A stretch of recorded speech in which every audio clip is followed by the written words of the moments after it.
There's a feeling you might know well. It's that sense of not completely belonging to this world, as if you were a visitor on a strange planet. You look around and wonder, why do I feel so out of place? Why does it seem like everyone else figured out something I couldn't quite grasp? Alan Watts, the philosopher who dedicated his life to translating Eastern wisdom for Western minds, had a profound answer for this feeling. He said that this sense of estrangement isn't a flaw in you. It's a sign that you're beginning to awaken to something much greater. Get ready for a journey that could completely change how you see yourself and the world. Because maybe, just maybe, the problem was never you. The first revelation Watts offers us is about the greatest illusion we carry. The belief that we are completely separate entities wandering in a hostile and indifferent universe. From childhood, we learn to see the world as me in here, and everything out there. This division seems so obvious, so natural, that we never question whether it's real. But what if this separation is just a story we tell ourselves? Consider for a moment that you're not a lost passenger on this spaceship called Earth. Instead, you are the Earth itself gaining consciousness through human eyes. When you look at the starry sky, it's not just a person contemplating the cosmos.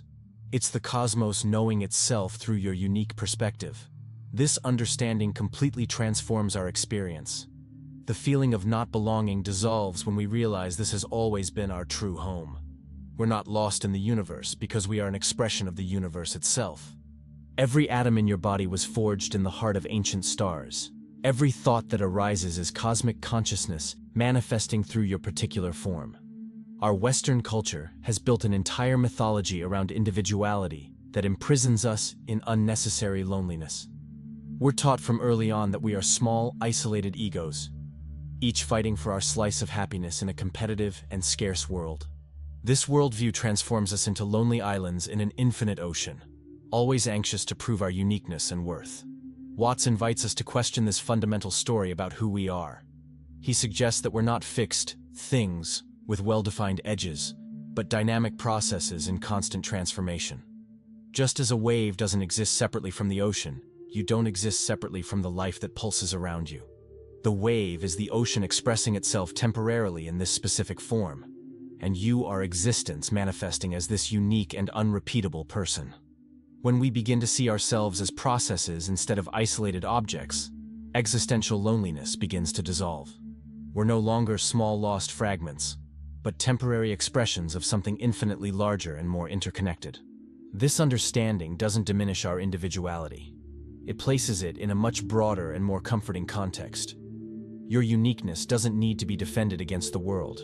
It's the particular way the world expresses itself through you. Modern society has a peculiar obsession with authenticity, and paradoxically, teaches us from early on to be anything but authentic. We're trained to wear social masks, to perform roles that have been assigned to us, to hide our wildest and most spontaneous aspects behind a veneer of normalcy. This process of social conditioning creates a painful division within us. On one side, we have who we really are, with all our contradictions, fears, desires, and quirks. On the other side, we have who we feel we need to be accepted, polished, predictable, fitting into others' expectations. We live constantly alternating between these two versions of ourselves, never able to completely integrate our authentic nature with our social persona. This internal division is one of the main sources of feeling like an imposter. We walk through the world with the constant sensation that, if people really knew us inside, they'd discover we're a fraud. But here's the secret Watts reveals to us. Everyone is acting. Everyone is wearing masks. The entire culture is a big theater where almost nobody has the courage to completely take off the costume. The conditioning to pretend to be someone we're not starts very early. We learn that certain emotions are unacceptable, that certain desires are shameful, that certain ways of thinking are dangerous. Gradually, we build an artificial personality that we believe is more palatable to the world around us. The problem is that, over time, we lose touch with who we really are underneath this construction. What happens when we try to fit into a world that values conformity over authenticity? We develop a specific form of anxiety, the anxiety of being normal. We observe others and try to imitate their gestures, their expressions, their ways of speaking and moving, hoping this will make us belong to the group. But here's the cruel paradox. The more we try to be normal, the stranger we feel. This happens because we're betraying something fundamental in our nature. It's like trying to force a river to flow uphill. No matter the effort, it will always seem forced and unnatural. Watts reminds us that normalcy is a statistical illusion. There's no truly normal person, just people pretending to be so, with different degrees of skill and success. The person who seems most adjusted might be the one who simply became more competent at hiding their eccentricities and insecurities. When we deeply understand this, the pressure to be normal dissolves, and we can begin exploring who we really are beneath the social masks. The irony is that our attempt to be accepted through conformity often produces the opposite effect. People are naturally drawn to authenticity, even when it's imperfect or uncomfortable. There's something magnetic about someone who has the courage to be genuinely themselves, with all their quirks and contradictions. One of the most subtle and pervasive forms of modern suffering comes from our excessive dependence on concepts and mental categories. We divide living experience into rigid compartments: right versus wrong, success versus failure, sacred versus mundane, real versus illusory. We live so long within these categories that we forget they're just mental maps, not the real territory of experience. Real life is much more fluid, complex, and paradoxical than our concepts can adequately capture. A moment can be simultaneously sad and beautiful. A failure can contain the seeds of the greatest success. What seemed wrong can reveal itself as perfectly appropriate in retrospect. When we try to force living reality into our rigid conceptual boxes, we lose touch with the richness and complexity of direct experience. This conceptual prison progressively disconnects us from genuine feeling. Instead of experiencing life directly, we live through mental filters that tell us in advance what we should feel, how we should react, what each experience means. It's like trying to taste a meal just by reading the menu. You might intellectually understand what's being offered, but you completely miss the real experience of flavor, texture, and satisfaction. The problem deepens when we realize that many of our most fundamental concepts about reality, success, relationships, and happiness were programmed into us by external forces: media, family, education, culture. We're living within categories we might not have even consciously chosen, judging our experience through criteria that might be completely misaligned with our authentic nature. The modern scientific worldview, however valuable it may be in many aspects, has inadvertently left us as existential orphans. It portrays us as insignificant cosmic accidents in a universe that coldly expands toward thermal death. That our consciousness is just a temporary byproduct of random chemical processes in our brains.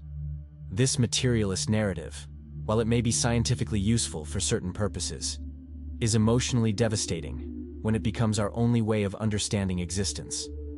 It portrays us as small ghosts haunting briefly in a giant machine devoid of purpose or meaning.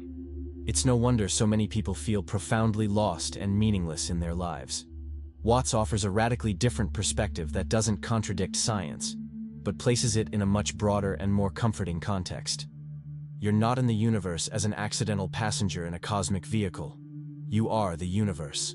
Every atom in your body has participated in the cosmic dance for billions of years. Every thought you think is the cosmos gaining consciousness of itself through your particular perspective.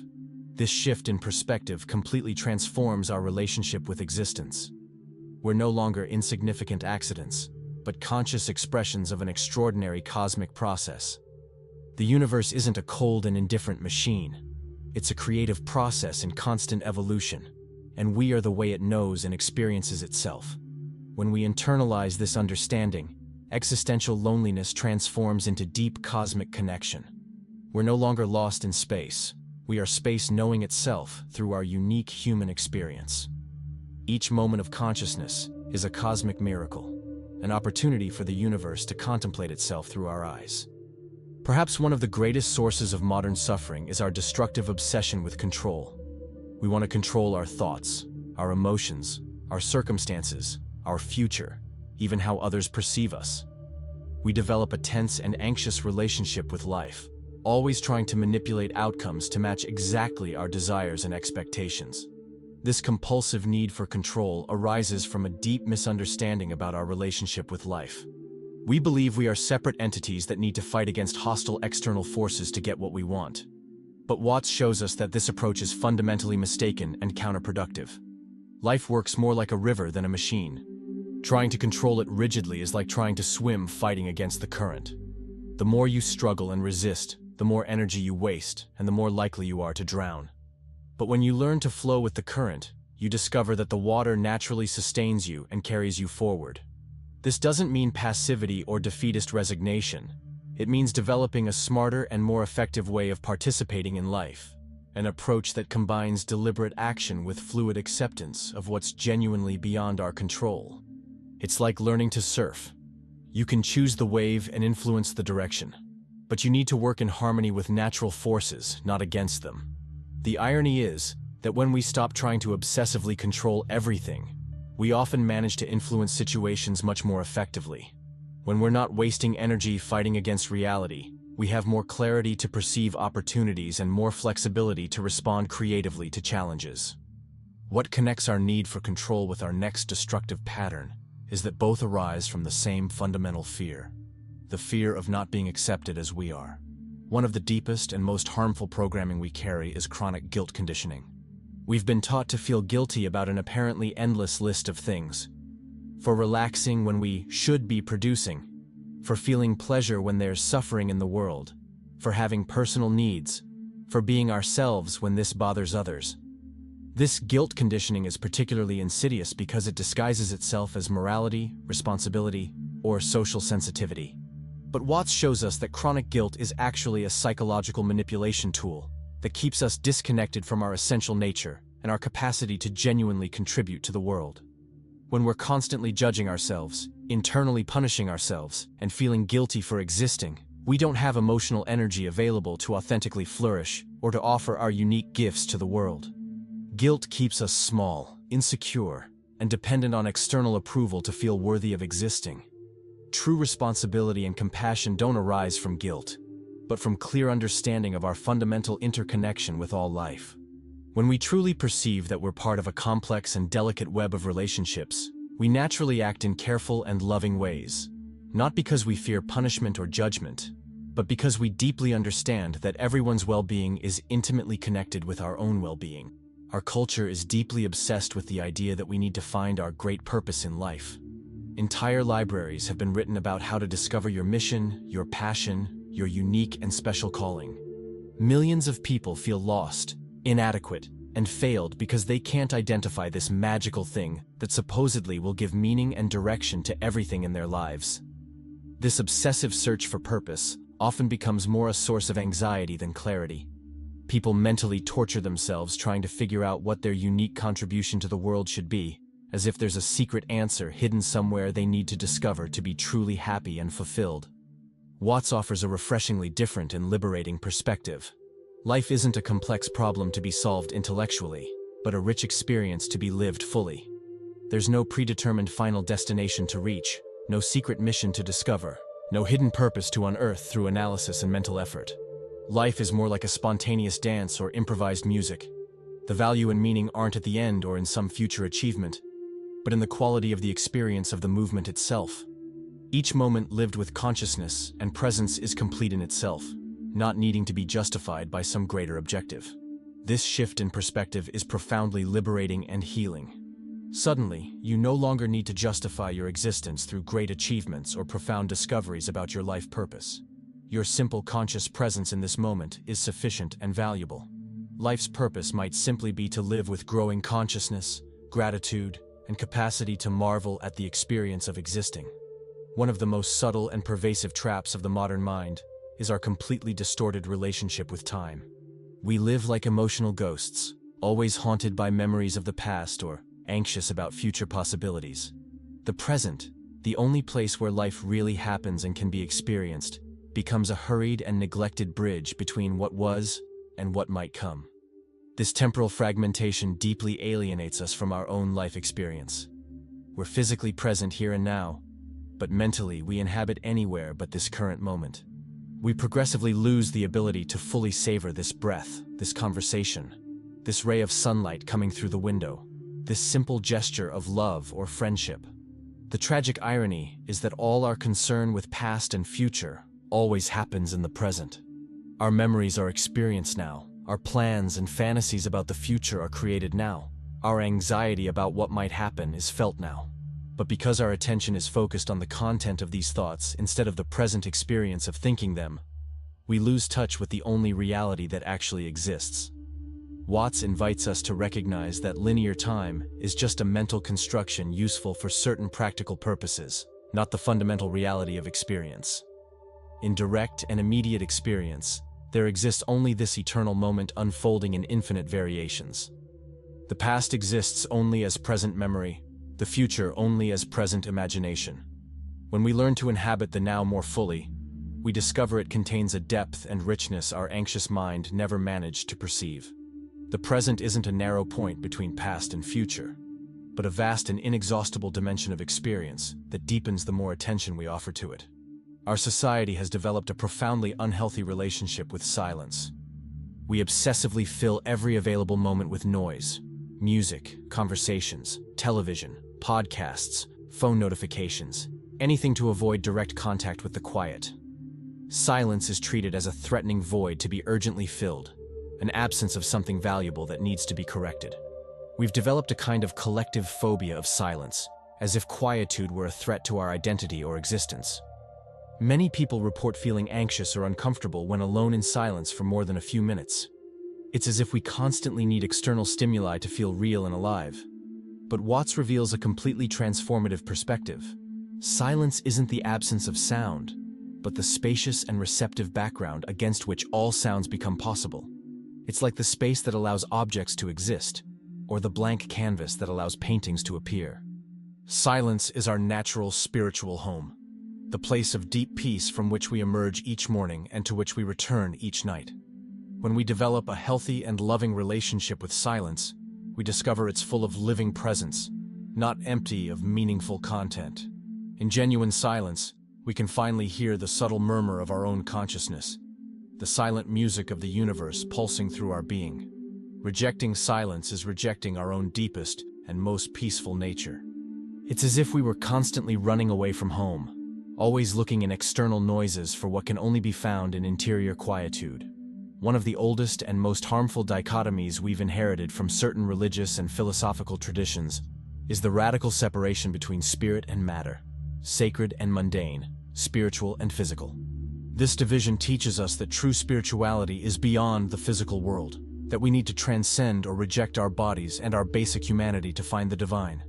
This artificial separation creates a destructive internal war.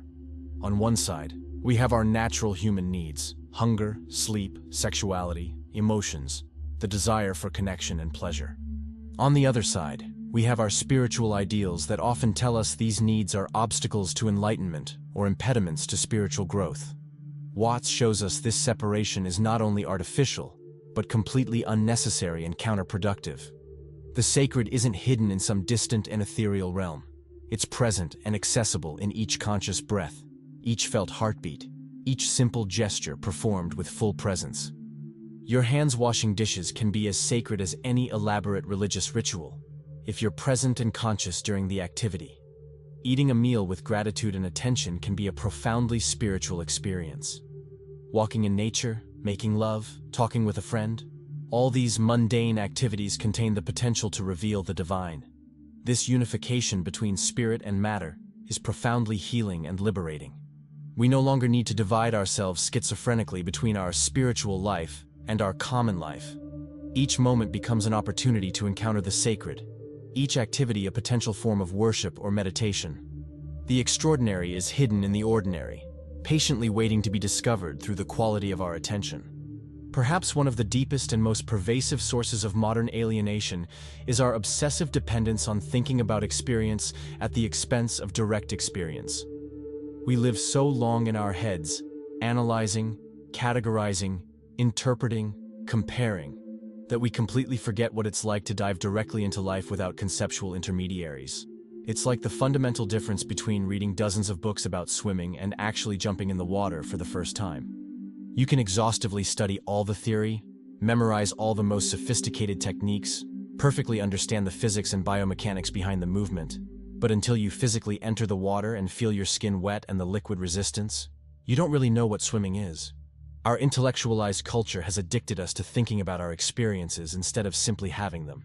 We analyze our emotions instead of feeling them fully, study theories about love instead of loving without reservation, read about meditation instead of meditating, discuss spirituality instead of diving into the mystery of consciousness. Watts gently invites us to recover our natural capacity for direct and immediate experience. This means spending much less time thinking about our emotions and much more time actually feeling them in our body, less time intellectually analyzing beauty and more time being touched and transformed by it, less time conceptualizing love and more time concretely loving. Real life, the life that actually matters and transforms, happens at the level of pure and direct experience, before our analytical mind begins its habitual interpretation. It's in this space of direct contact with reality that we discover who we really are beyond our ideas about ourselves. The modern cultural pressure to be someone important is suffocating and psychologically destructive. From the time we're very small, we're constantly bombarded with messages about the imperative need to be special, unique, successful, recognized, influential. We develop chronic and persistent anxiety about our importance in the world, always obsessively measuring ourselves against external standards of value and meaning. This pressure tragically disconnects us from the simple and extraordinary miracle of existing consciously. We become so obsessed with becoming something impressive in the future that we completely forget to appreciate the already extraordinary fact that we are something now. Your conscious existence in this exact moment is an event so unlikely and wonderful that it should leave us in permanent state of wonder and gratitude. Consider the statistical odds of you being here. Of the billions of sperm that could have fertilized the egg, only one resulted in you. Of the millions of species that have ever existed on Earth, you were born as a conscious human being. Of the countless possible configurations of atoms in the universe, they temporarily organize themselves to create your particular form of consciousness. Watts tenderly reminds us that life doesn't demand we be something specific or special. It only asks, very gently, that we be fully what we already are. Your conscious presence in the world is sufficient and valuable in itself. You don't need to prove your worth through extraordinary achievements or public recognition. Your value is inherent to your own existence, not something that needs to be conquered or demonstrated. The deeply human desire to belong is one of the most fundamental emotional needs we carry. We desperately want to feel that we're part of something greater than ourselves, that we're accepted and valued by our community, that we have a safe place in the world. But when we try to forcefully fit into a world that often seems sick, distorted, and disconnected from genuinely human values, we develop a specific form of spiritual suffering. The attempt to belong at any cost often leads us to betray essential aspects of our authentic nature. We begin modifying our personality, our values, even our physical appearance, trying to mold ourselves to what we imagine others expect from us. But this strategy almost always produces the opposite result from what we seek. Instead of genuine connection, we create superficial relationships based on false versions of ourselves. Watts offers a radical and liberating perspective. If you feel profoundly out of place in a sick world, this might be a sign of psychological and spiritual health, not a personal problem. Maybe your inability to completely conform is your soul preserving something precious and unique in you. Maybe your strangeness is actually a form of sanity in a world that has lost touch with fundamental human values. True belonging doesn't come from desperately molding yourself to external expectations, but from recognizing that you're already an inseparable part of the whole. You don't need to earn or deserve your participation in existence. It's a natural birthright. The desperate desire to belong dissolves naturally when we realize we were never really separated from the whole. Our culture is deeply addicted to dual and polarized thinking. We automatically divide everything into opposite and mutually exclusive categories: good and evil, right and wrong, me and the other, sacred and profane, success and failure. This habitual way of thinking gives us an illusory sense of control and clarity, but also disconnects us from the fundamentally interconnected and interdependent nature of reality. Real life rarely fits into our rigid dual categories. Most situations contain elements of both poles, and often what we consider opposite reveals itself as complementary when seen from a broader perspective. Joy and sadness define each other. Success only has meaning in relation to failure. Sound only exists in contrast to silence. Watts invites us to explore a more subtle and sophisticated form of understanding, inspired by ancient Eastern wisdom. As the ancient symbol of yin and yang perfectly illustrates, reality is characterized not by rigid and conflicting oppositions, but by dancing polarities that complement and mutually need each other. When we begin to see life through this lens of fundamental interdependence, many of our most persistent internal conflicts dissolve naturally. We no longer need to choose between being spiritual or practical, serious or fun, individual or connected, strong or vulnerable. We can embrace our internal contradictions as a natural and healthy part of complete human experience. This understanding frees us from the tyranny of having to be consistent or perfectly coherent. We can be simultaneously confident and insecure, loving and irritated, wise and confused. Our complete humanity includes the entire spectrum of possibilities, not just the aspects we consider acceptable or spiritual. One of the clearest marks of genuine wisdom, according to Watts, is the developed capacity to laugh at oneself with affection and lightness. Genuine and non-cruel humor arises naturally when we stop taking our persona and personal concerns so terribly seriously, when we recognize the cosmic comedy inherent in our human condition. We are infinitely complex and contradictory creatures, constantly trying to make logical sense of a universe that might be fundamentally absurd, mysterious, and beyond rational understanding. There's something inherently comic in our attempts to control the uncontrollable, to understand the incomprehensible, to be perfectly consistent in a world of constant change. This lightness and capacity for humor doesn't diminish the depth or meaning of experience. On the contrary, it immensely enriches it. When we can laugh affectionately at our own pretensions, neuroses, and contradictions, we create emotional space for a much more relaxed, joyful, and compassionate way of existing. The universe reveals itself as an extraordinary cosmic game, and we are simultaneously the players and the pieces, the audience and the actors, the observers and the observed. Spiritual rigidity, the tendency to take our growth path too solemnly, can be as limiting as any other form of mental rigidity. Genuine humor keeps us humble and connected to our essential, imperfect, and adorable humanity. After all, as Watts liked to suggest, maybe we are God's silent laughter temporarily playing at forgetting himself. The journey of spiritual awakening isn't about going somewhere new and exotic, but about progressively remembering where we've always been from the beginning. You feel like a stranger in this world because you temporarily forgot through social and cultural conditioning that you are the world. The separation that seems so real and painful is just a collective dream from which we're gradually beginning to wake up.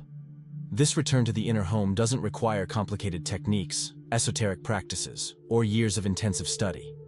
It's simpler than our complex mind can easily accept. And perhaps that's why it's so challenging for our complicated mental habits. It's fundamentally about stopping resisting the present experience, stopping trying to be something other than what you already naturally are, stopping desperately searching elsewhere for what has always been available right here. Awakening is like suddenly remembering a dream you always knew, deep down, you were having.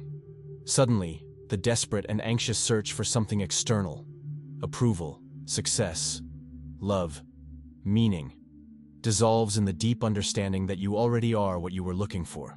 The world is no longer a strange and hostile place where you don't belong. It's your own consciousness manifesting in infinitely creative and surprising forms. When this understanding becomes alive in you, not as an intellectual idea but as an experienced reality, everything changes. You continue being the same person, facing the same practical challenges, but the fundamental quality of your experience transforms.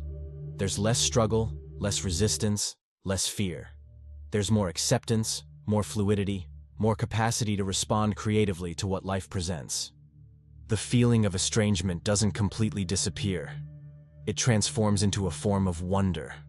You might still feel like a visitor in this world, but now you're a marveling visitor, not a lost refugee.